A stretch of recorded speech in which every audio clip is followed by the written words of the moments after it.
Schools are closed today, government offices are shut down, and if you were thinking of going to the bank, think again. It's President's Day, which means today we're celebrating U.S. presidents, both past and present.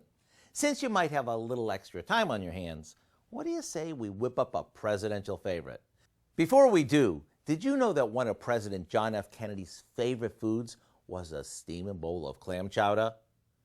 And who would have ever guessed that FDR loved an ooey-gooey grilled cheese sandwich? Today, we're baking a Southern-style muffin that we think our 39th President Jimmy Carter would love.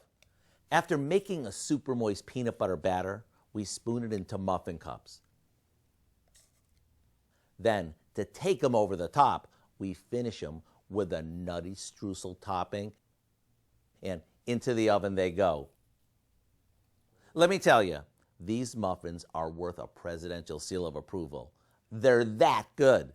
On top, you have an addictively good buttery crumb topping, and on the inside, the muffins are crazy moist. To get the recipe for our Presidential Peanut Muffins, simply visit our website. I'm Howard with Kelly in the Mr. Food Test Kitchen, where today we found a perfectly presidential way for you to say, ooh, it's so good. Nice. Thank you, Jimmy Carter.